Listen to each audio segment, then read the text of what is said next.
Hello friends, அனைவருக்கும் வணக்கம். Welcome to TNPSC kingdom. So இந்த வீடியோ பதிவில நம்ம பார்க்க போற டாபிக் என்னன்னா, ஸோ 7த் நியூ தமிழ் புக்ல உள்ள இயல் 4 வந்து பார்க்க போறோம். சரியா? ஸோ அதாவது செகண்ட் டெர்ம் 7த் செகண்ட் டெர்ம்ல இயல் 1 ஓகேவா? ஸோ இந்த பொறுத்தவரைக்கும் நம்மளுக்கு இயல் 4 அறிவியல் தொழில்நுட்பம் சார்ந்து வந்து நம்மளுக்கு குடுத்துருக்காங்க.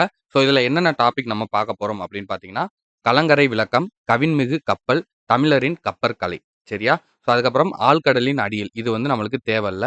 ஸோ இலக்கிய வகை சொற்கள் இது வந்து வெரி வெரி நம்மளுக்கு இம்பார்ட்டன்ட். ஓகேவா? ஸோ இந்த கலங்கரை விளக்கம், கவின்மிகு கப்பல், தமிழரின் கப்பற்படை இதுவும் வந்து நம்ம பார்க்கணுமா அப்படின்னு கேட்டீங்கன்னா, கண்டிப்பா பார்க்கணும்.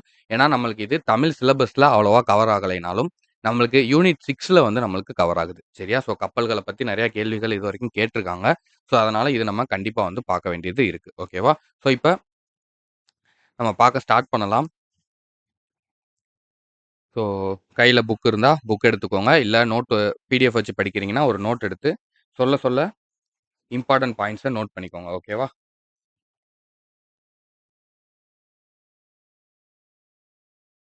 ஸோ ஆல்ரெடி இயல் 1, 2, 3 வந்து நம்ம சேனல்ல வந்து போட்டிருக்கோம். நான் பிளேலிஸ்ட்டும் வந்து செப்பரேட்டா ஆட் பண்ணியிருக்கேன். ஸோ பார்க்காதவங்க அதில வந்து செக் பண்ணிக்கோங்க.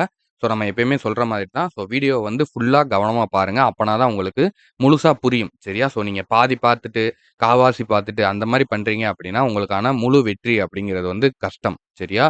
ஸோ நம்ம ஒரு விஷயத்த எப்ப முழுசா செய்றோமோ, அப்பதான் நம்மளுக்கு அதனுடைய முழு பலன் வந்து கிடைக்கும். சரியா?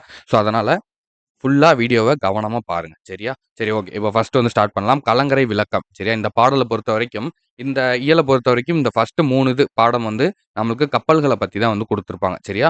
ஸோ இந்த பாடல எழுதியவர் யாரு அப்படின்னு பார்த்தோம்னா, கடியலூர் உரித்திரங்கண்ணனார் அப்படிங்கிறவரு. ஸோ கலங்கரை விளக்கம் அப்படிங்கிறது தான் இதனுடைய டாபிக். "வானம் ஊன்றிய மதலை போல ஏணி சாத்திய ஏற்றருஞ் சென்னி விண்பொர நிவந்த வேயா மாடத்து இரவில் மாட்டிய இலங்குச் சுடர் நெகிழி இரவு நீர் அழுவத்து ஓடுகளம் கரையும் துறை" அப்படின்னு வந்து முடிச்சிருக்காரு. சரியா? ஸோ இத சொன்னவரு கடியலூர் உருத்திரங்கண்ணனார். ஜஸ்ட் வந்து பாடல் ரீட் பண்ணிக்கிட்டீங்கன்னா போதும். ஓகேவா? ஸோ இம்பார்ட்டன்ட் இல்ல. ஸோ மதலை அப்படின்னா தூண். சரியா? நெகிழி அப்படின்னா தீச்சுடர் அப்படின்னு வந்து சொல்றாங்க. அழுவம் அப்படின்னா கடல். வேயா மாடம் அப்படின்னா வைக்கோல் போன்றவற்றால் வேயப்படாது. திண்மையாக சார்ந்து பூசப்பட்ட மாடம் அப்படின்னு வந்து சொல்றாங்க. சரியா? ஸோ சென்னி அப்படின்னா உச்சி. உறவு நீர் அப்படின்னா பெருநீர் பரப்பு. கரையும் அப்படின்னா அலைக்கும். சரியா? ஸோ இதுல பார்த்தோம்னா, நம்மளுக்கு எல்லாமே கொஞ்சம் டிஃபரெண்ட்டா தான் இருக்கு. சரியா? ஏன்னா இது கடல், கப்பல் சார்ந்த விஷயங்கள் அப்படிங்கிறதுனால கொஞ்சம் கவனமா பார்த்துக்கோங்க. மதலைனா தூண். ஓகேவா? தீச்சுடர், கடல். இவ்வளோ பெருசுலாம் வந்து கேட்க வாய்ப்பில்ல. ஓகேவா? கேட்க மாட்டாங்க. சென்னினா உச்சிங்கிறத ஞாபகம் வச்சுக்கோங்க. உறவு நீர்னா பெருநீர் பரப்பு. கரையும்னா அலைக்கும். சரியா? இந்த பாடலினுடைய பொருள் என்ன அப்படின்னா, கலங்கரை விளக்கமானது வானம் கீழே விழுந்து விடாமல் தாங்கிக் கொண்டிருக்கும் தூண் போல தோற்றமளிக்கிறது. ஏணி கொண்டு ஏற முடியாத உயரத்தை கொண்டிருக்கிறது. வேயப்படாமல் சாந்து பூசப்பட்ட விண்ணை முட்டும் மாடத்தை உடையது. அம்மாடத்தில் இரவில் ஏற்றப்பட்ட எரியும் விளக்கு, கடலில் துறை அறியாமல் கலங்கும் மரக்கலங்களை தன் துறைக்கு நோக்கி அழைக்கிறது அப்படின்னு வந்து சொல்லியிருக்காங்க. சரியா? கலங்கரை விளக்கம் அப்படிங்கிறது வானத்த கீழ விழுகாம தாங்கி பிடிச்சிருக்கிற ஒரு தூண் மாதிரி இருக்காம். சரியா? ஸோ அத ஏணி போட்டாலும் ஏற முடியாது. அதுல சாந்து பூசியிருக்காங்க. வெண்மை நிற சாந்து வந்து பூசியிருக்காங்க மாடத்துல. அந்த மாடத்துக்கு மேல, அந்த உச்சியில வந்து ஒரு லைட் வந்து எரியுது. அந்த லைட்டு தான் வந்து கடலுக்குள்ள வழி தெரியாம தவிச்சுக்கிட்டு இருக்கக்கூடிய கப்பல்கள கரைய நோக்கி அழைச்சு வர்றதுக்கு உதவியா இருக்கு அப்படின்னு வந்து சொல்றாங்க. சரியா? ஸோ அடுத்தது இத எழுதியவர் கடியலூர் உருத்திரங்கண்ணனார். சங்ககால புலவர். நம்மளுக்கு தெரியும். இவர் கடியலூர் அப்படிங்கிற ஊர்ல பிறந்ததுனால, இவருக்கு கடியலூர் உருத்திரங்கண்ணனார் அப்படிங்கிற பெயர் வந்துச்சு. இவரு பத்துப்பாட்டில் உள்ள பெரும்பாணாற்றுப்படை, அப்புறம் பட்டினப்பாலை ஆகிய நூல்கள வந்து எழுதியிருக்காரு. சரியா? ஸோ அப்ப ஃபர்ஸ்ட் இதுல வந்து 3 பாயிண்ட் இருக்கு. ஸோ கடியலூர் உருத்திரங்கண்ணா சங்ககால புலவர். ஸோ செகண்ட் வந்து கடியலூர்ல பிறந்தவரு. தேர்ட் வந்து இவர் பெரும்பாணாற்றுப்படை, பட்டினப்பாலை ஆகிய நூல்கள வந்து இயற்றியிருக்காரு. பெரும்பாணாற்றுப் படையின் பாட்டுடை தலைவன் தொண்டைமான் இளந்திரையன் அப்படின்னு வந்து சொல்லியிருக்காங்க. சரியா? இந்த நம்ம பார்க்கக்கூடிய இந்த பெரும்பாணாற்றுப் படையின் பாட்டுடை தலைவன். யார இத தலைவனா வச்சு பாடியிருக்காங்கன்னா, தொண்டைமான் இளந்திரையன் அப்படின்னு வந்து சொல்றாங்க. இந்நூலின் 346 முதல் 356 51 வரை உள்ள அடிகள் நமக்கு பாடப்பகுதியில வந்திருக்கு. வள்ளல் ஒருவரிடம் பரிசு பெற்று திரும்பும் புலவர், பாணர் போன்றோர் அந்த வள்ளலிடம் சென்று பரிசு பெற பிறருக்கு வழிகாட்டுவதாக பாடுவது ஆற்றுப்படை இலக்கியம் ஆகும். சரியா? அதாவது ஒரு மன்னர்கிட்ட, ஒரு வள்ளல் கிட்ட போய் அந்த காலத்துல இந்த புலவர்கள்லாம் போய் பாட்டு பாடி பரிசு பெறுவாங்க இல்லையா? ஸோ அப்ப வந்து இது வந்து ஒரு ஒரு ஹாபி மாரி இருந்துச்சு. சரியா? ஸோ அப்ப வள்ளல் கிட்ட போய் ஒருத்தரு பரிசு வாங்கிட்டு, திரும்பி வர புலவர்களும், பாணர்களும் அந்த வள்ளலிடம் சென்று பரிசு பெற பிறருக்கு வழிகாட்டுதல். சரியா? நான் போய் இப்ப பரிசு வாங்கிட்டு வந்துட்டேன்.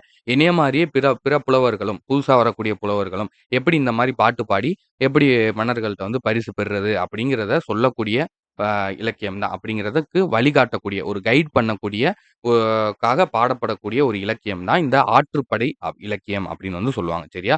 பெரும் பாணாற்றுப்படை அப்படின்னா, பெரிய யாழை வைத்து பாடக்கூடிய இலக்கியம். சரியா? பாடிய பாடல். அதனால தான் பெரும் பாணாற்றுப்படை அப்படின்னு சொல்லுவாங்க. ஸோ இத பொறுத்தவரைக்கும் 10 பாட்டு நூல்கள் நம்மளுக்கு தெரியும். திருமுருகாற்றுப்படை, பெருநாராற்றுப்படை, பெரும்பாணாற்றுப்படை, சிறுபாணாற்றுப்படை, முல்லைப்பாட்டு, மதுரை காஞ்சி, நெடுநல் வாடை, குறிஞ்சிப்பாட்டு, பட்டினப்பாலை, மலைப்படுகலாம். சரியா? ஸோ இந்த 10 பாடல்களும் தான் 10 பாட்டு அப்படின்னு வந்து சொல்லுவாங்க. ஸோ அடுத்து சரியான விடையை பொறுத்தவரைக்கும், வேய மாடம் எனப்படுவது என்ன அப்படின்னா, சாந்தினால் பூசப்படுவது. ஓகேவா? உறவு நீர் அலுவம் இந்த தொடரில் அடிக்கோடிட்டது. அலுவம் அப்படிங்கிறதுக்கு என்னப்பா பொருள் அப்படின்னா, கடல். கடலில் துறை அறியாமல் கலங்குன அப்படின்னா, கடல்ல எது வந்து வழி தெரியாம தவறுச்சு? கப்பல்கள். ஓகேவா? ஸோ அப்ப மரக்கலங்கள். தூண் என்னும் பொருள் தரும் சொல் என்ன அப்படின்னு பார்த்தோம்னா, தூண்னா என்னப்பா? மதலை. ஓகேவா? ஸோ அடுத்து கவின்மிகு கப்பல். சரியா? இந்த பாட்ட எழுதியவர் வந்து இரதன் சாரி மருதன் இளநாகனார். ஓகேவா? மருதன் இளநாகனார் அப்படிங்கிறவர் எழுதியிருப்பாரு. உலகிலர்ந்த தன்ன உருகெழு வங்கம் புலவுத்திரை பெருங்கடல் நீரிடை போல இரவும் எல்லையும் அசைவின்றி ஆகி விரைசெலல் இயற்கை வங்கூலாட்ட கோடு உயர்தினில் மணல் அகன்றுவை துறைநீகான் மாட ஒள்எரி மகுங்கு அறிந்து ஒய்ய அப்படின்னு சொல்லி பாடியிருக்காரு. சரியா? மருதன் இளநாகனார் அப்படிங்கிறவர் பாடியிருக்காரு. பாடல் வந்து அவ்வளோ இம்பார்ட்டன்ட் கிடையாது. ஸோ ஒரு தடவை ரீட் பண்ணிக்கோங்க. ஸோ இதுல பாடல் பொருள பொறுத்தவரைக்கும், உரு அப்படின்னா அழகு. சரியா? உருவம்னா அழகு. உருவம் அழகா இருக்கு அப்படின்னு சொல்லுவோம் இல்லையா? ஸோ உருனா அழகு அப்படின்னு வச்சுக்கோங்க. போல அப்படின்னா பிளக்க அப்படின்னு அர்த்தம். போல அப்படின்னா பிறக்க. இந்த போல வேறப்பா. ஸோ இந்த போல வேற. இங்க இந்த லா வந்து குடுத்துருக்காங்க. சிறப்பு லகரம் வந்து வந்திருக்கு. ஸோ போல அப்படின்னா பிளக்க அப்படின்னு அர்த்தம். வங்கூல் அப்படின்னா காற்று. சரியா? இதெல்லாம் நல்லா ஞாபகம் வச்சுக்கோங்க. இதெல்லாம் கேட்டுருக்காங்கப்பா ஆல்ரெடி. வங்கூல் அப்படின்னா காற்று. நீகான் அப்படின்னா நாவாய் ஓட்டுபவன். சரியா? அந்த படக ஓட்டக்கூடிய ஒரு பேர் தான் வந்து நீகான். வங்கம்னா கப்பல். சரியா? வங்கம்னா கடல்ன்னு நம்ம சொல்லிறக்கூடாது. வங்காள விரிகுடா. அப்ப வங்கம்னா வந்து கடல் அப்படின்னு நெனச்சு சொல்லிறக்கூடாது. வங்கம்னா கப்பல். எள்ளுனா பகல். ஓகேவா? ஸோ எள்ளு பார்த்துக்கோங்க. இந்த இல்லு கிடையாது. இந்த இல்லு. ஓகேவா? எள்ளுனா பகல். கோடு உயர் அப்படின்னா கரை உயர்ந்த. கோடு உயர்னா கரை உயர்ந்த அப்படின்னு அர்த்தம். மாட ஒள்ளேரி அப்படின்னா கலங்கரை விளக்கம். கலங்கரை விளக்கத்துக்கு இன்னொரு பேர் என்னப்பா? மாட உள்ளேரி அப்படின்னு வந்து குடுப்பாங்க. இந்த மாரி கேள்விகள் கண்டிப்பா கேட்பாங்க. பார்த்து வச்சுக்கோங்க. ஸோ பாடலின் பொருள் ஜஸ்ட் ஒரு ரீட் மட்டும் பண்ணிக்கோங்க. மருதன் இளநாகனார் அப்படிங்கிறவரு சங்ககால புலவர்கள்ல ஒருவர். கலித்தொகையின் மருதத் திணையில் உள்ள 35 பாடல்களையும் இவர் தான் வந்து பாடியிருக்காரு. சரியா? கலித்தொகையில உள்ள மருதத் திணையில 35 பாடல்கள் வந்து பாடியிருக்காருப்பா. ஸோ மருதத் திணை பாடுவதில் வல்லவர் என்பதால் இவரு மருதன் இளநாகனார் அப்படின்னு வந்து சொல்றாங்க. சரியா? அதிலயே வந்து நம்மளுக்கு க்ளூ இருக்கு. ஸோ மருதத் திணையில 35 பாடல்கள் பாடுனாரு. அதுல வந்து இவரு பாடுறதுல சிறப்பு வாய்ந்த வல்லவர். அதாவது மருதத் திணையில இவரு பாட்டு பாடுறதுல வல்லவர் அப்படிங்கிறதுக்காக இவருக்கு இந்த சிறப்பு பெயர் மருதன் இளநாகனார் அப்படிங்கிற சிறப்பு பெயர் வந்து குடுத்திருக்காங்க. ஸோ அகநானூறு 8 தொகை நூல்களுள் ஒன்று. ஓகேவா? ஸோ நம்மளுக்கு தெரியும். ஸோ புலவர் பலரால் பாடப்பட்ட 400 பாடல்களைக் கொண்டது. இந்நூலினை நெடுந்தொகை என்று அழைப்பர். சரியா? இந்த நூல வந்து நெடுந்தொகை அப்படின்னு வந்து அழைப்பாங்க. புலவர் பலரால் பாடப்பட்ட 400 பாடல்களைக் கொண்டது. அதனால தான் 8 தொகை அகநானூறு அப்படின்னு வந்து சொல்லுவோம். சரியா? அகம் சார்ந்த விஷயங்கள். இந்நூல்ல 255வது பாடல் தான் நம்மளுக்கு இங்க வந்து குடுத்திருக்காங்க. ஸோ மேல வந்து நம்ம மருதன் இளநாகனார பத்தி பார்த்தோம். கீழ அந்த நூல பத்தி பார்த்திருக்கோம். சரியா? ஸோ ஃபர்ஸ்ட்டு ஒரு பாயிண்ட்டு. அடுத்து வந்து 35 பாடல்கள் 2 பாயிண்ட். ஸோ ஏன் அப்படி அழைக்கிறாங்கங்கிறது 3வது பாயிண்ட். ஸோ 8 தொகை நூல்களில் ஒன்று 4. புலவர் பலரால் பாடப்பட்டது 5. இந்நூலை நெடுந்தொகை என்கின்றன. 6 பாயிண்ட்ப்பா. ஸோ இந்த நூல்வெளிய பொறுத்தவரைக்கும் இந்த 6 பாயிண்ட் நோட் பண்ணி வச்சுக்கோங்க. ஸோ 8 தொகை நூல்கள் என்னென்ன அப்படின்னு பார்த்தோம்னா, நற்றிணை, குறுந்தொகை, ஐங்குறுநூறு, பதிற்று பத்து. ஓகேவா? பரிபாடல், கலித்தொகை, அகநானூறு, புறநானூறு. ஓகேவா? மொத்தம் 8 நூல்கள். சரியா? ஸோ ஆர்டர் படி ஞாபகப்படுத்தி வச்சுக்கோங்க. ஸோ அடுத்து ஒன் வேர்ட் பார்த்தோம் அப்படின்னா, வங்கூல் அப்படிங்கிறதுக்கு பொருள் என்னப்பா? வங்கூல் அப்படின்னா காற்று. ஓகேவா? மக்கள் டேஷ் ஏறி வெளிநாடுகளுக்கு சென்றனர் அப்படின்னா, மக்கள் வங்கத்தில் ஏறி வங்கம்னா கப்பல். அதனால வங்கத்தில ஏறி தான் போனாங்க. புலால் நாற்றம் உடையதாக அகநானூறு கூறுவது என்ன அப்படின்னு பார்த்தோம்னா, கடல் அப்படின்னு வந்து சொல்றாங்க. பெருங்கடல் என்னும் சொல்லை பிரித்தெழுத கிடைப்பது என்னன்னா, பெருமை கூட்டல் கடல். இன்று ஆகி என்பதனை சேர்த்தெழுத கிடைக்கும் சொல் என்ன அப்படின்னு பார்த்தோம்னா, இன்றாகி. எதுகை இடம்பெறாத சொல். எதுகைனா 2ஆம் எழுத்து ஒன்றி வரணும். சரியா? ஸோ இங்க பாருங்க. இங்கு, இங்கு. அப்ப இது கிடையாது. இங்க பாருங்க. சை. அப்ப இது கிடையாது. இங்க பாருங்க. லா. அப்ப இதுவும் கிடையாது. இங்க பாருங்க. இங்க இ யா வந்திருக்கு. அப்ப வேற வேற வந்திருக்கு. அப்ப இதுதான் சரியான ஆன்சர். ஓகேவா? ஸோ வங்கம். வங்கம்னா என்னப்பா? கப்பல். நீகான் அப்படின்னா நாவாய் ஓட்டுபவன். சரியா? எல் அப்படின்னா பகல். ஓகேவா? ஸோ எள்ளுக்கும், பகலுக்கும் இந்த இல்லு சேமா வரும். பார்த்துக்கோங்க. சரியா? மாட ஒல்லேரி அப்படின்னா கலங்கரை விளக்கம். ஓகேவா? இதுவும் முக்கியமான கொஸ்டின்ப்பா. கலங்கரை விளக்கத்தின் மற்றொரு பெயர் என்ன? அப்படிங்கிற மாரி கேட்பாங்க. ஞாபகம் வச்சுக்கோங்க. ஸோ அடுத்தது தமிழரின் கப்பற்கலை. ஓகேவா? ஸோ இது வந்து கொஞ்சம் நல்லா பார்க்க வேண்டிய ஒரு பாடம். சரியாப்பா? ஸோ கப்பல் வந்து எப்படி அந்த காலத்துல வந்து தமிழர்கள் வந்து கப்பல்கள் மூலமா வந்து பயணம் செஞ்சாங்க. சரியா? ஸோ மரங்கள் வந்து அடிச்சுட்டு போகுமாம் அந்த காலத்துல. ஆத்துல இந்த மாரி இடங்கள்ல வந்து மரங்கள்லாம் வந்து விழுந்து அடிச்சுட்டு போகும்போது, அந்த மரங்கள் வந்து மிதந்துகிட்டே போகும்ல. ஸோ அந்த தண்ணீல மிதந்துகிட்டே போகும். அத பார்த்தோனே மனிதர்களுக்கு வந்து ஒரு ஐடியா. ஸோ இதே மாரி அந்த மரங்கள் மேல இந்த பறவைகள் இதெல்லாம் வந்து உட்கார்ந்து போகுமாம். அப்ப அந்த மனிதர்களுக்கு வந்து ஒரு ஐடியா வந்து கிடைச்சிருக்கு. ஸோ இதே மாரி நம்மளும் இந்த மரக்கலங்கள் மேல ஏறி உட்கார்ந்து போகலாம். அப்படின்னு சொல்லி, அந்த மாரி விழுந்த மரங்கள் மேல ஏறி தான் சின்ன சின்ன ஓடைகள், சின்ன சின்ன நீர்நிலைகள வந்து முதல்ல தமிழர்கள் வந்து கடந்திருக்காங்க. ஸோ அதுக்கப்புறம் தான் கொஞ்சம் கொஞ்சமா தோணிகள் உருவாகுது. அதுக்கப்புறம் கொஞ்சம் கப்பல்கள், அதுக்கப்புறம் கொஞ்சம் பெரிய கலங்கள் உருவாகுது. இந்த மாதிரி கொஞ்சம் கொஞ்சமா வந்து டெவலப் ஆயிருப்பாங்க. அத பத்தி இந்த லெசன் ஃபுல்லா சொல்லியிருப்பாங்க. ஸோ, இத வந்து ரீட் பண்ணுங்க. ஃபுல்லா ரீட் பண்ணீங்கன்னா, உங்களுக்கு ஈஸியா வந்து புரியும். சரியா? ஸோ, இத தொல்காப்பியத்துல என்ன சொல்லியிருப்பாங்க அப்டின்னா, முன்னீர் வழக்கம் அப்டி வந்து சொல்லியிருப்பாங்க. இது வந்து கடற்பயணத்த பத்தி குறிப்பிடுது. அதனால என்ன சொல்றாங்கன்னா, தொல்காப்பியர் காலத்துக்கு முன்னாடியே தமிழர்கள் கடல் பயணம் செய்திருக்காங்க அப்டின்னு வந்து இது மூலியமா வந்து நம்ம தெரிஞ்சுக்கலாம் அப்டிங்கிற மாரி இந்த பாடல வந்து ஆரம்பிப்பாங்க. ஸோ, ஃபர்ஸ்ட்டு மத்த நூல்கள்லலாம் இத பத்தி எப்படி வந்து புகழ்ந்திருக்காங்க அப்டிங்கிறத சொல்லுவாங்க. கடலோடு கால்வல் நெடுந்தேர் கடலோடும் நாவாயும் ஓடா நிலத்து அப்படின்னு திருக்குறள் திருவள்ளுவர் காலத்திலேயே பெரிய கப்பல்கள் இருந்தன என்பதற்கான ஒரு சான்றாகும். சரியா? பூம்புகார் துறைமுகத்திலிருந்து கப்பல்கள் மூலம் பொருள்கள் ஏற்றுமதியும், இறக்குமதியும் செய்யப்பட்டன அப்படிங்கிறது நம்மளுக்கு பட்டினப்பாலையில விரிவாக விளக்குகிறது. பட்டினப்பாலையில நம்ம ஆல்ரெடி பார்த்திருக்கோம். பூம்புகார் துறைமுகத்தில தான் வந்து கப்பல்கள் மூலமா வந்து பொருட்கள் வந்து நிறைய ஏற்றுமதியும் செய்யப்பட்டுச்சு, இறக்குமதியும் செய்யப்பட்டுச்சு இல்லையா? ஸோ "உலகு கிளர்ந்தன்ன உருகெழு வங்கம்" அப்படின்னு அகநானூறுலயும் இத பத்தி சொல்றாங்க. இதனையே பதிற்றுப்பத்துல என்ன சொல்றாங்க அப்படின்னா, "அருங்கலம் தரீஇயர் நீர்மிசை நிவக்கும் பெருங்கழி வங்கம்" அப்படின்னு சொல்றாங்க. சரியா? ஸோ திருக்குறள்ல சொல்லியிருக்காங்க, பட்டினப்பாலையில சொல்லியிருக்காங்க, அகநானூறு, பதிற்றுப்பத்து. ஓகேவா? அதுபோக சேந்தன் திவாகரன் அப்படிங்கிற நிகண்டு நூல்னு ஒண்ணு இருக்கு. ஸோ அந்த நிகண்டு நூல்லயும் வந்து பல வகையான கப்பல்களுடைய பெயர்கள வந்து அங்கே குறிப்பிட்டிருக்காங்க. சரியா? ஸோ இதன் மூலமா நம்மளுக்கு என்ன தெரியுது அப்படின்னா, தமிழர்கள் வந்து கப்பல் கட்டும் தொழில பரந்துபட்ட அறிவு பெற்றிருந்தார்கள் அப்படிங்கிறத நம்ம உணரலாம். சரியா? ஸோ அதிகமான அறிவு. சரியா? ஒரு வெளிநாட்டுக்காரரே வந்து நம்மளுக்கு சொல்லியிருப்பாரு. ஸோ அடுத்து பார்ப்பீங்க. ஸோ தமிழர்களுடைய கப்பல்கள் வந்து ரொம்ப உறுதியானது. ஆங்கிலேயர்கள் உருவாக்குற கப்பல விட தமிழர்கள் உருவாக்கக்கூடிய கப்பல்கள் ரொம்ப நாளைக்கு வந்து உழைக்கும். ஸோ பழுது வராது. ரொம்ப உறுதியானது அப்படிங்கிற மாரி சொல்லியிருப்பாரு. ஸோ அத அடுத்தடுத்து நம்ம இப்ப பார்ப்போம் பாருங்க. அடுத்து நீர்வழி பயண தொடக்கம். ஸோ இத வந்து எப்படி தொடங்குனாங்க? நான் சொன்னேன் இல்லையா? நீர்நிலைகள்ல மரங்கள் வந்து மிதந்து போகுறத பார்க்குறாங்க. ஸோ அந்த மரத்துக்கு மேல வந்து பறவைகள், தவளைகள் இந்த மாரி விஷயங்கள்லாம் வந்து மேல உட்கார்ந்து வந்து போகுது. அப்ப பழங்கால மனிதன் வந்து இத பார்த்துட்டு என்ன சொல்றான்னா, அப்ப நம்மளாலயும் வந்து நீர்ல மிதக்கிற பொருள் மேல நாமளும் வந்து ஏறி அதுல பயணம் செய்ய முடியும் அப்படிங்கிற ஒரு ஐடியா வந்து அவனுக்குள்ள தோணுது. அப்ப மிதக்கும் மரக்கட்டைகள் மீது ஏறி அமர்ந்து சிறிய நீர்நிலைகள முதல்ல வந்து கடக்குறாங்க. பக்கத்துல வந்து போய் பார்க்குறாங்க. அப்புறம் மீன்கள் தன்னோட உடல்ல எப்படி 2 பக்கத்துலயும் வந்து அந்த துடுப்பு மாரி அதோட செதில்கள பயன்படுத்தி போகுது அப்படிங்கிறத பார்த்து, அதுலருந்து கத்துக்கிட்டு, மரத்துல ஆன துடுப்புகள வந்து ரெடி பண்றாங்க. அந்த போட்டுக்கு. சரியா? ஸோ, அதுக்கப்புறம் இரு பக்கங்களிலும் உள்ள துடுப்பு போன்ற பகுதிகளை பயன்படுத்தி தண்ணீர பின்னுக்கு தள்ளி நீந்தி போகுது மீனு. அத பார்த்துட்டு தானும் மரத்துண்டுகளை துடுப்புகளாக பயன்படுத்த தொடங்கினான். சரியா?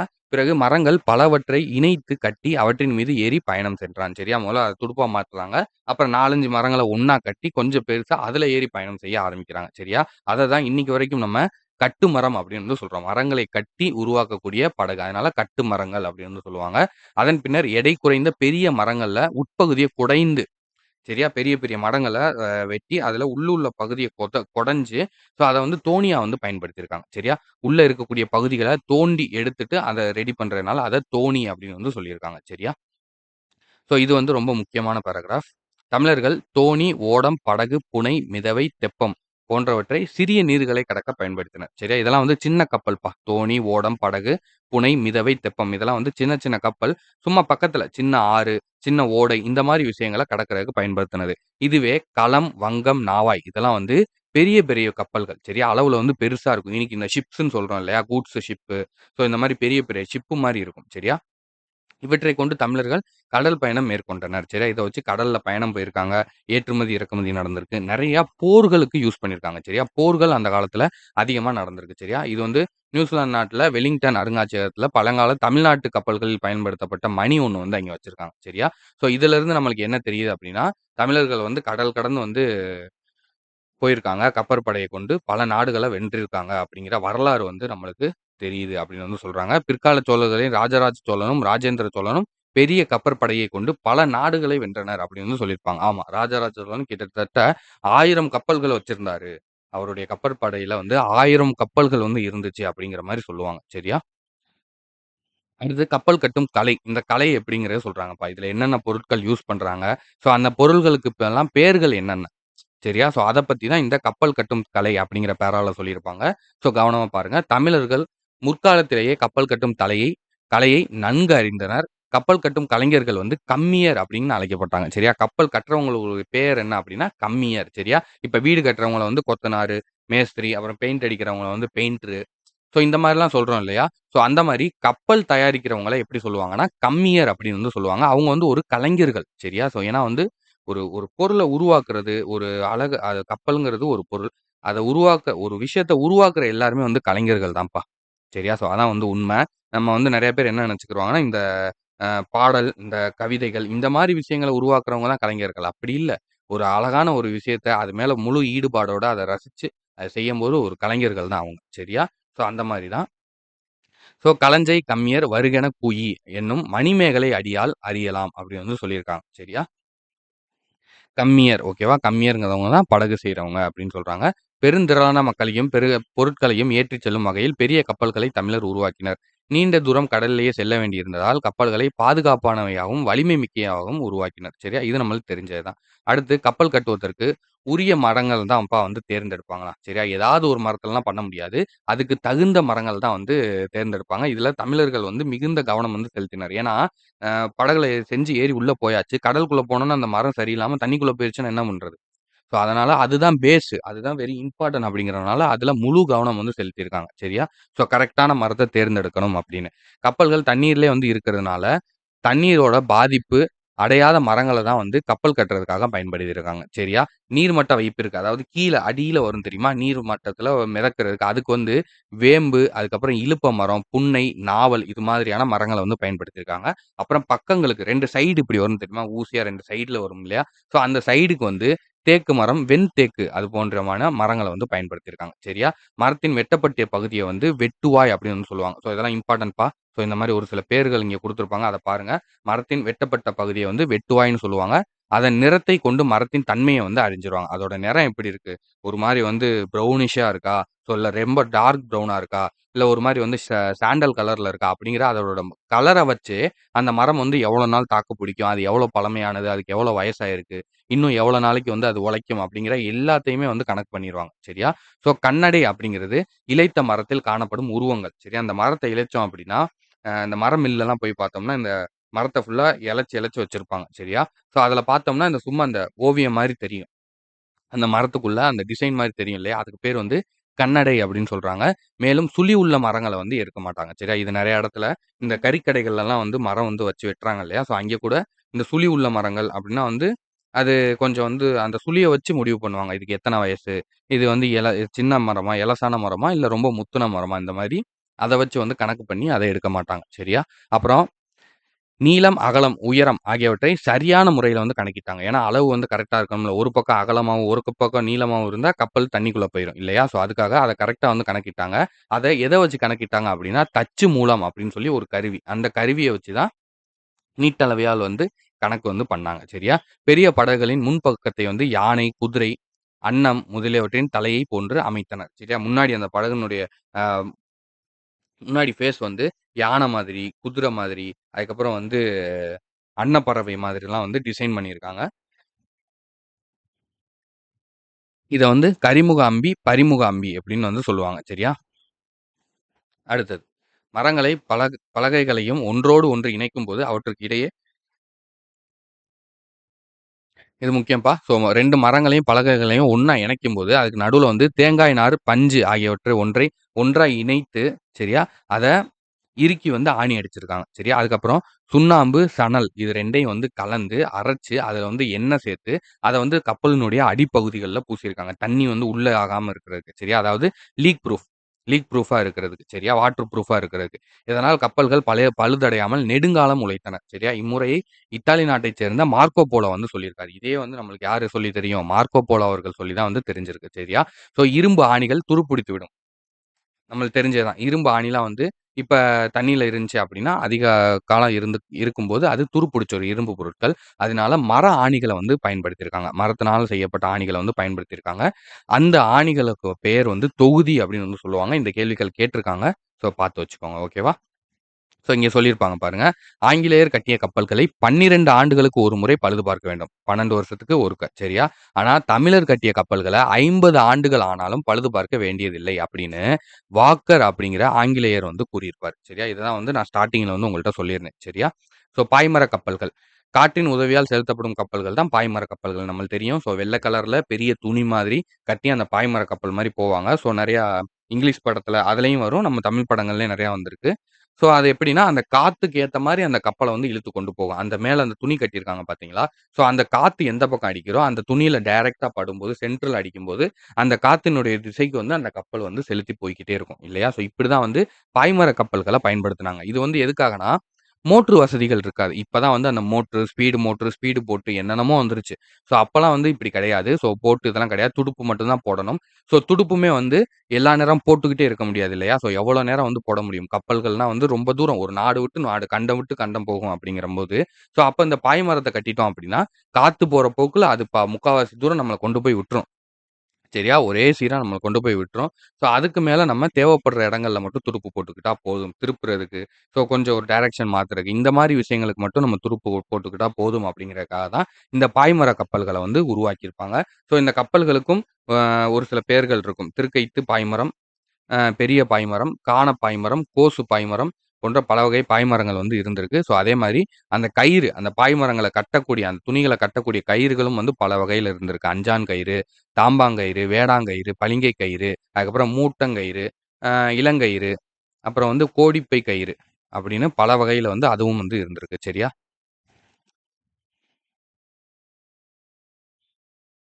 அதுக்கப்புறம் அந்த பாய் கயிறு அதுல ஏதாவது பழுது ஏற்படுது அப்படின்னா, அத மரப்பிசின் வச்சு இணைச்சிருக்காங்க அப்படின்னு பரிபாடல்ல வந்து சொல்லியிருக்காங்க. ஓகேவா? அதுக்கப்புறம் கப்பலின் உறுப்புகள். இதுவும் வந்து முக்கியமான பேராப்பா.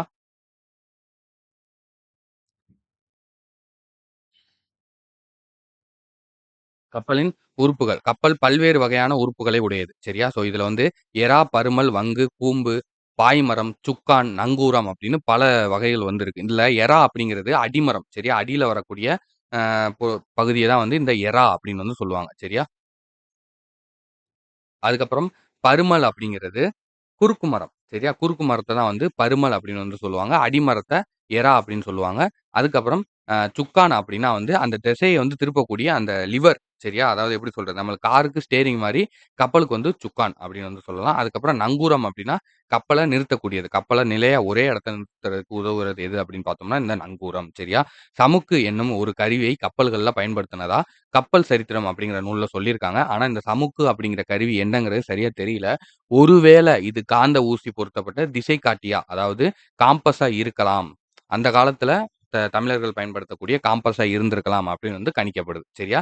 கப்பல் ஓட்டுறவர வந்து மாலுமி, மீகாமன், அதுக்கப்புறம் நீகான், கப்பலோட்டி அப்படின்னு பல பெயர்கள்ல வந்து அழைச்சிருக்காங்க. ஓகேவா? கப்பலை செலுத்தும் முறை. காற்றின் திசைய அறிஞ்சு தான் வந்து கப்பல வந்து செலுத்தியிருக்காங்க. இதுதான் தமிழர்கள் நன்கு அறிந்திருந்த ஒரு முறை. சரியா? "நளியிரு முந்நீர் நாவாய் ஓட்டி வழிதொழில் ஆண்ட உரவோன் மருக" என்னும் புறப்பாடல் அடிகள்ல வெண்ணிய கூத்தியார் வந்து இத சொல்லியிருக்காரு. சரியா? இத ஃபுல்லா பார்த்தீங்கன்னா தெரியும். அத பத்தி மட்டும் தான் சொல்லியிருப்பாங்க. கலங்கரை விளக்கம். கலங்கரை விளக்கம்னா நம்ம ஆல்ரெடி பார்த்திருக்கோம். கடலில் செல்லும் கப்பல்களுக்கு துறைமுகம் இருக்கும் இடத்தை காட்டுவதற்காக அமைக்கப்பட்டது தான் இந்த கலங்கரை விளக்கம். உயரமான கோபுரத்தில் உச்சியில் ஒளி வீசும் விளக்கை கொண்டதாக இது வந்து அமைக்கப்பட்டிருக்கும். களம் அப்படின்னா கப்பல். கரைதல் அப்படின்னா அழைத்தல். சரியா? கலங்கரை அப்படின்னா களம்னா கப்பல், கரைதல்னா அழைத்தல். கப்பலை அழைத்தல். கப்பலை அழைக்கும் விளக்கு என்னும் பொருளில் இது கலங்கரை விளக்கம் அப்படின்னு அழைக்கப்படுது. சரியா? கப்பலை அழைக்கும் விளக்கு அப்படின்னு வந்து பொருள்.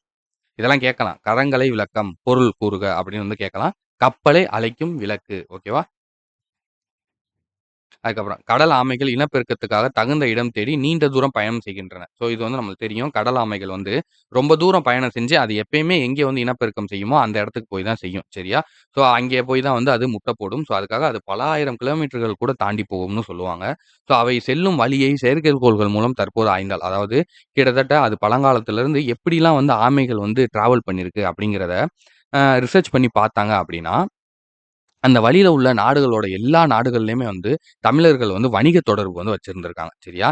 எனவே பழந்தமிழர்கள் ஆமைகளை வழிகாட்டிகளாக பயன்படுத்தி கடல் பயணம் செய்து இருக்கலாம் என கருத்தும் உள்ளது அப்படின்னு வந்து சொல்றாங்க. சரியா? ஸோ அப்ப இத வச்சு எப்படி தெரியுது அப்படின்னா, இப்ப கிட்டத்தட்ட ஒரு கடந்த 50 ஆண்டுகள்ல ஆமைகள் வந்து எப்படிலாம் போயிருக்கு. ஒரு 100 ஆண்டுகள் இந்த மாரி பழங்காலத்துல இருந்து ஆமைகள் வந்து எந்த வழிகள்ல வந்து டிராவல் பண்ணுது. அதாவது எந்த மாசத்துல எங்க இருக்கு. இப்ப சென்னையில இருக்கா? சென்னையில வந்து இனப்பெருக்கம் பண்ணிட்டு, அடுத்து வந்து வேற எங்கிட்டாவது வெளிநாடுகளுக்கு போகும். அங்கிருந்து அடுத்த நாடுக்கு போகும். ஸோ இந்த மாரி டிராவல் பண்ணிக்கிட்டே வரும் தெரியுமா? சுத்தி, சுத்தி. ஸோ இந்த பாதைய இந்த மேப்ப வச்சு சேட்டலைட்ல வச்சு நம்ம இத பார்த்தோம் அப்படின்னா, இந்த பாதை எப்படி தெரியுதுன்னா, தமிழர்கள் அந்த காலத்துல எங்கெங்கெல்லாம் வணிக தொடர்பு வச்சிருந்தாங்களோ, ஸோ அதே ரூட் மாரி இருக்காம். ஸோ அப்ப இத வச்சு என்ன சொல்றாங்கன்னா, அப்ப தமிழர்களே இந்த ஆமைகள பார்த்து தான் இந்த வழித்தடத்த வந்து கண்டுபிடிச்சிருப்பாங்க. இந்த வழித்தடத்துல வந்து பயணம் பண்ணியிருக்காங்க அப்படின்னு வந்து சொல்றாங்க. சரியா? அதுக்கப்புறம் களம் தந்த பொற்பரிசம் கலித்தோணியால் கரை சேர்க்கும். அதாவது பெரிய கப்பல்கள்ல துறைமுகத்துக்கு கொண்டு வரக்கூடிய பொருட்கள வந்து நம்ம டைரக்ட்டா கப்பல் வந்து பக்கத்துல வர முடியாது. சரியா? அதனால தோணியில அத மாத்தி அத வந்து கரைக்கு கொண்டு வருவாங்க. அததான் இங்க சொல்லியிருப்பாங்க. களம் தந்த பொற்பரிசம். களத்துல வரக்கூடிய பெரிய கப்பல்கள் துறைமுகத்தில் கரைக்கும் அருகில் வர இயலாது. எனவே கப்பலில் வரும் பொருட்களை சரியா? களம் தந்த பொற்பரிசம். கப்பலில் வரும் பொருட்களை கலித்தோணியால் கரை சேர்க்குந்து. தோணிகள் மூலம் கரைக்கு கொண்டு வந்தனர். அப்படிங்கிற செய்திய புறநானூற்றுல வந்து நம்மளுக்கு கூறியிருக்காங்க. சரியா? அவ்வளோதான்ப்பா. ஸோ இதோட வந்து இந்த பாடம் வந்து முடிஞ்சுச்சு. ஸோ இத பொறுத்தவரைக்கும் நம்மளுக்கு ஒன் வேர்ட் குடுத்துருக்காங்க. ஸோ ஒன் வேர்ட் சொல்றேன். நோட் பண்ணிக்கோங்க. தமிழர்கள் சிறிய நீர்நிலைகளை கடக்க பயன்படுத்தியது என்னதுப்பா? சிறிய நீர்களை கடக்க பயன்படுத்தியது ஓடம்பா. சரியா?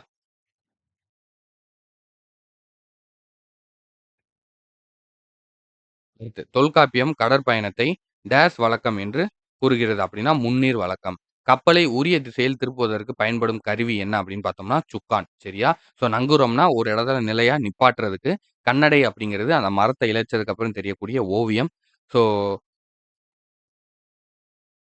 சமுக்கு அப்படிங்கிறது என்ன அப்படிங்கிறத நீங்க சொல்லுங்க.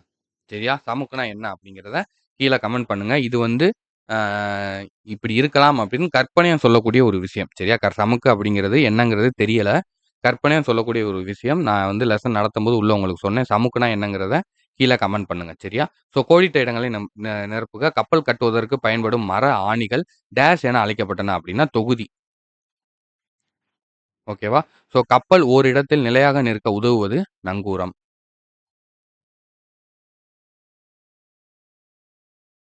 அடுத்து இளைத்த மரத்தில் காணப்படும் உருவங்கள் என்ன அப்படின்னு பார்த்தோம்னா, கண்ணடை. ஓகேவா? எறா அப்படின்னா அடிமரம். பருமல் அப்படின்னா குறுக்கு மரம். மிகாமன் அடிமரம், குறுக்கு மரம். மிகாமன்னா என்னப்பா? கப்பலை செலுத்துபவர். அடுத்து காந்த ஊசினா என்னப்பா? திசை காட்டும் கருவி. ஓகேவா? அவ்வளோதான். அடுத்து ஆழ்கடலின் அடியில் இந்த பாடம் நம்மளுக்கு தேவையில்ல. ஸோ டைம் இருந்தா ரீட் பண்ணிக்கோங்க.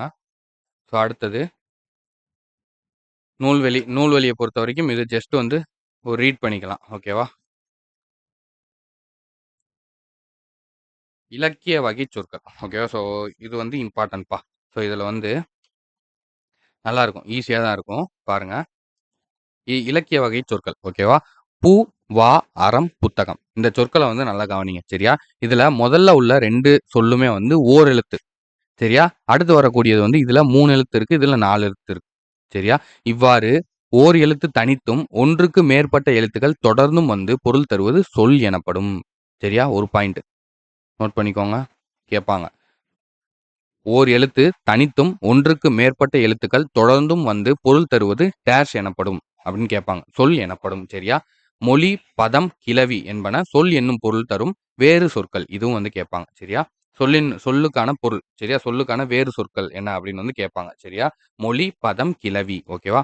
இலக்கண முறைப்படி பெயர்ச்சொல், வினைச்சொல், இடைச்சொல், உரிச்சொல் அப்படின்னு 4 வகையான சொற்கள் இருக்கு. இது வந்து நம்ம 7த்ல இயல் 7ல வந்து நம்ம பார்த்திருந்தோம். சரியா? அதாவது 3 டெர்ம் 1 இயல்ல 4 வகை சொற்கள் அப்படிங்கிற இலக்கண பகுதியில பார்த்திருந்தோம். ஸோ உங்களுக்கு ஞாபகம் இருக்கான்னு தெரியல. ஸோ ஞாபகப்படுத்துறேன்.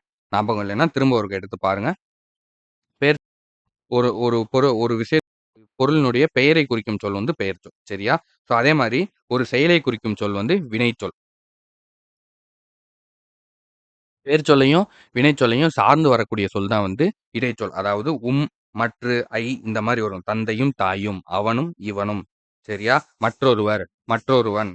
அதுக்கப்புறம் வந்து திருக்குறளை, புத்தகத்தை, அவனை, கப்பலை, சரியா? படகை இந்த மாரி சார்ந்து வரக்கூடியது. 2யும் இணைக்கக்கூடிய மாரி வரும். உரிச்சொல் அப்படிங்கிறது நம்மளுக்கு தெரியும். மிகுதிப்படுத்தக்கூடியது. சரியா? அதாவது ஒரு மரத்த வந்து மாமரம், சரியா? மாவீரன், சாலச் சிறந்த அப்படிங்கிற மாரி சொல்றது. சரி. இதுதான் வந்து 4 வகை சொற்கள். ஸோ, இப்ப உங்களுக்கு ஞாபகம் வந்திருக்கும். ஸோ, இப்ப இதுல வந்து நம்மளுக்கு இது எப்படி பிரியும் அப்படின்னா, அதேபோல் இலக்கிய வகையில் வந்து சொற்கள இது வந்து இலக்கண முறைப்படி நம்ம வந்து பிரிச்சிருக்கோம். சரியா? இப்ப இலக்கிய வகையில சரியா? இலக்கண முறைப்படி, இலக்கிய முறைப்படி பிரிச்சோம் அப்படின்னா, இது இயற்சொல், திரிச்சொல், திசைச்சொல், வடச்சொல் அப்படின்னு 4 வகைப்படும். சரியா? இதுல இந்த இயற்சொல்லுக்கும், திரிச்சொல்லுக்கும் அதுக்குள்ள ஒரு 4 டைப் இருக்கும். பெயர் இயற்சொல், வினை இயற்சொல், இடை இயற்சொல், உரி இயற்சொல் அப்படின்னு பிரியும். திரிச்சொல்லும் அதே மாரி பெயர் திரிச்சொல், வினை திரிச்சொல், இடை திரிச்சொல் இந்த மாரி வந்து பிரியும். சரியா?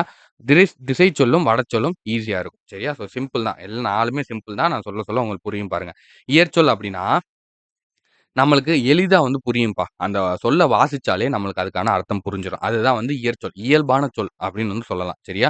கடல், கப்பல், எழுதினான், படித்தான் ஆகிய சொற்களை கவனியுங்கள். இவற்றில் பொருள் இயல்பாக எளிதில் விளங்குகிறது. இவ்வாறு எளிதில் பொருள் விளங்கும் வகையில் அமைந்த சொற்கள் இயற்சொற்கள் எனப்படும். சரியா?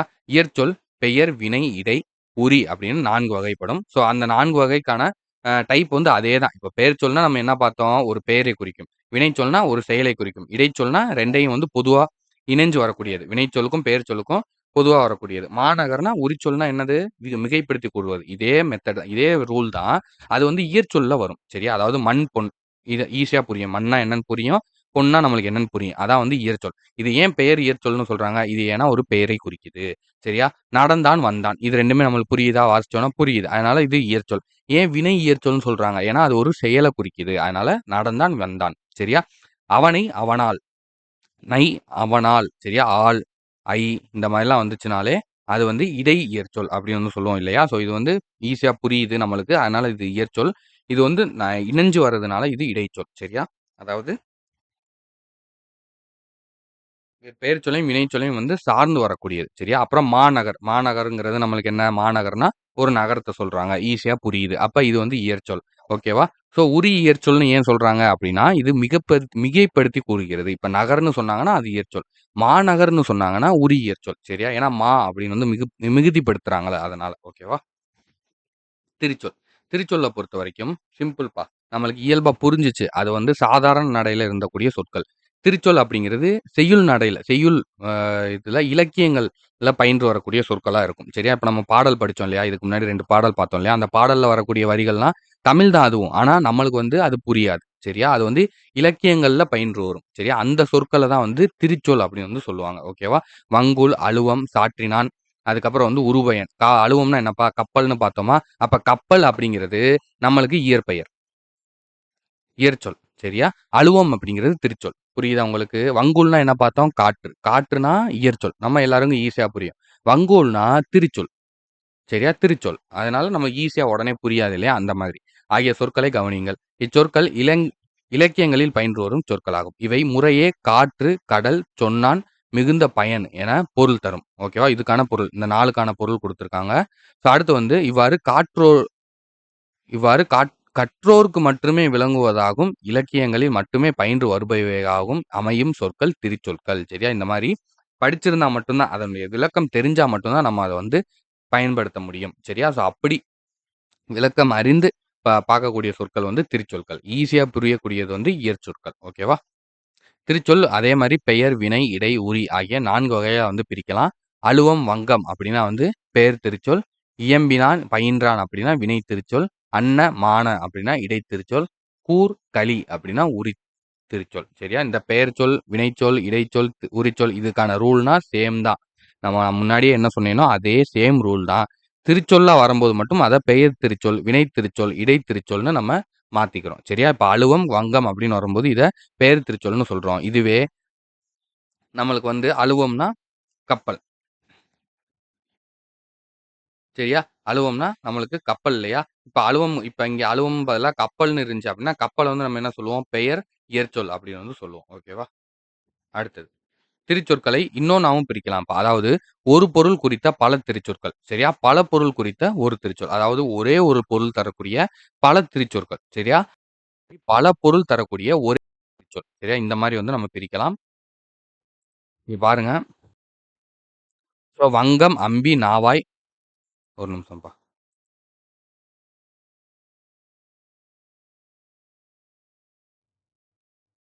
இங்க பாருங்க. வங்கம், அம்பி, நாவாய் என்பன கப்பல் என்னும் ஒரே பொருளைத் தருவதால், ஒரு பொருள் குறித்த பல திருச்சொற்கள். சரியா? கப்பல் அப்படிங்கிற ஒரு பொருள தான் வந்து இத்தன பேரும் சொல்லுது. சரியா? அப்ப ஒரே ஒரு பொருளைத் தரக்கூடிய பல சொற்கள். இதுவே இதழ் என்னும் சொல் பூவின் இதழ், உதடு, கண்ணிமை, அதுக்கப்புறம் பனை ஏடு, நாளிதழ் ஆகிய பல பொருட்களைத் தர்றதுனால, இது பல பொருள் தரும் ஒரு திருச்சொல் அப்படின்னு வந்து சொல்றாங்க. ஓகேவா? அதுக்கப்புறம் திசைச்சொல். திசைச்சொல்ல பொறுத்தவரைக்கும் திசைனா என்ன? எங்கிட்டாவது வேற திசைகள்ல இருந்து வந்த சொற்கள். அதுதான் வந்து திசைச்சொல் அப்படின்னு வந்து சொல்லுவோம். ஸோ இதுல வந்து பாருங்க, சாவி, ஜன்னல், பண்டிகை, ரயில் முதலிய சொற்கள் தமிழில் வழக்கில் இருந்தாலும், இவை தமிழ் சொற்கள் கிடையாது. கரெக்ட்டா? ஏன்னா இது வந்து சாவிங்கிற தமிழ் சொல்லா கிடையாது. ஜன்னல்ங்கிற தமிழ் சொல்லா கிடையாது. ஓகேவா? பிற மொழிகளில் இருந்து வந்து தமிழில் வழங்கி வருபவையாகும். இவ்வாறு வடமொழியைத் தவிர பிற மொழிகளில் இருந்து வந்து தமிழில் இடம்பெறும் சொற்கள் திசைச் சொற்கள் எனப்படும். முற்காலத்துல வந்து பாண்டிய நாட்டைத் தவிர தமிழ்நாட்டில் பிற பகுதிகளில் வழங்கிய கேணி வந்து கிணறனும், பெற்றம் வந்து பசு போன்ற சொற்களை திசைச் சொற்கள் என்றே வழங்கினர். சரியா? பசுவ வந்து பெற்றம்னு சொல்லியிருக்காங்க. கிணற வந்து கேணி அப்படின்னு வந்து சொல்லியிருக்காங்க. பாண்டிய நாட்ட தவர. அடுத்து வடச்சொல். வடச்சொல்ல பொறுத்தவரைக்கும் வடச்சொற்கள் தான். சரியா? அதாவது வருடம், மாதம், கமலம், விடம், சக்கரம். சரியா? முதலிய சொற்கள் தமிழில் வழக்கில் இருந்தாலும், இவை தமிழ் சொற்கள் கிடையாது. கரெக்ட்டா? இவை வடமொழி எனப்படும் சமஸ்கிருத மொழிச் சொற்கள். ஓகேவா? ஸோ, இவ்வாறு வடமொழியிலிருந்து வந்து தமிழில் இடம்பெறும் சொற்கள் வடசொற்கள் எனப்படும். சரியா? இங்கே வடமொழின்னு எத குறிப்பிடுறாங்கன்னா, சமஸ்கிருத மொழிய வந்து குறிப்பிடுறாங்க. ஓகேவா? வடசொற்களை தற்சமம், தற்பவம் அப்படின்னு சொல்லி 2ஆ பிரிக்கலாம். அதாவது கமலம், அலங்காரம் என வடமொழியில் இருப்பது போன்றே தமிழில் எழுதுவதை தற்சமம் என்பர். அதே அப்படி இருக்கிறத அப்படியே எழுதுறது. வடமொழியில அத எப்படி சொல்றாங்களோ, அப்படியே தமிழ் மொழியிலயும் எழுதுறோம்னா, அத வந்து தற்சமம் அப்படின்னு வந்து சொல்றாங்க. தற்செயலா எழுதுறது அப்படின்னு ஞாபகம் வச்சுக்கோங்க. ஒரு ஷார்ட்கட் சரியா? தற்சமம்னா அப்படியே எழுதுறது. இதுவே லட்சுமி அப்படிங்கிறத லக்குமி அப்படின்னும், விஷம் அப்படிங்கிறத விடம் அப்படின்னும், தமிழ்ல மாத்தி எழுதுறத தற்பவம் அப்படின்னு வந்து சொல்றாங்க. ஓகேவா? ஸோ அவ்வளதான். ஸோ உன்னோட ஆன்சர் பொறுத்தவரைக்கும், எல்லாருக்கும் எளிதில் பொருள் விளங்கும் சொல் வந்து என்னதுப்பா? இயற்சொல். பல பொருள் தரும் ஒரு சொல் என்பது திருச்சொல். வடமொழி என்று அழைக்கப்படும் மொழி எது அப்படின்னா சமஸ்கிருதம். இங்க இயற்சொல் என்ன? சோறு அப்படிங்கிறது இயற்சொல்.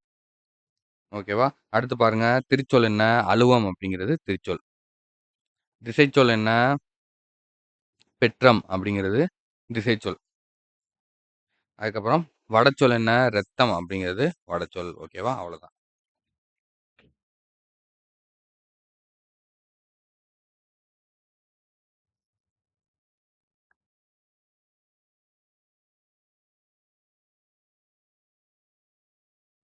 ஓகேப்பா. நெக்ஸ்ட்டு வேற என்ன குடுத்துருக்காங்க?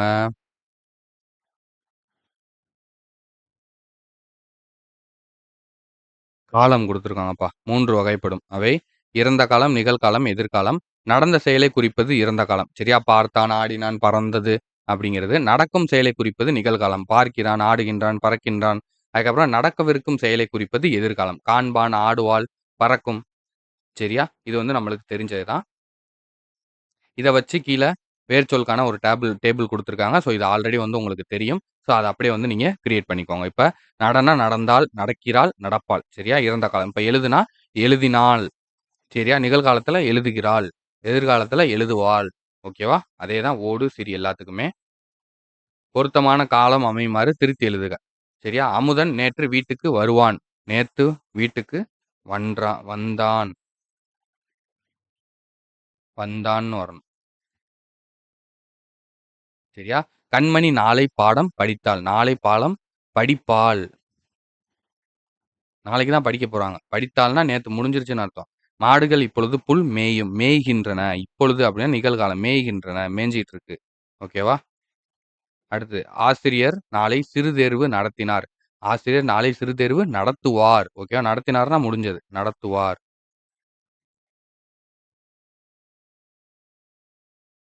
அடுத்து நாங்கள் நேற்று கடற்கரைக்கு செல்கிறோம். நாங்கள் நேற்று கடற்கரைக்கு சென்றோம். ஓகேவா? அவ்வளோதான்ப்பா. எழுதிக்கோங்க.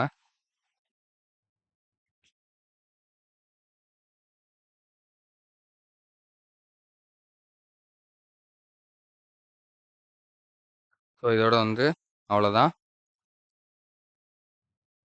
கலைச்சொற்கள் மட்டும் இருக்கு. சரியா? கலங்கரை விளக்கம் அப்படின்னா லைட் ஹவுஸ், பெருங்கடல்னா ஓஷன், கப்பல் தொழில்நுட்பம்னா மெரைன் டெக்னாலஜி, கடல்வாழ் உயிரினம் அப்படின்னா மெரைன் கிரியேச்சர், நீள்மூழ்கி கப்பல்னா சப்மெரைன், துறைமுகம்னா ஹார்பர், புயல்னா ஸ்டாம், மாலுமினா செயிலர், நங்கூரம்னா ஆங்கர், கப்பல் தளம்னா ஷிப் யார்ட் அப்படின்னு சொல்லுவாங்க. சரியா? இது இம்பார்ட்டன்ட். தனியாக எழுதி வச்சு படிச்சுக்கோங்க.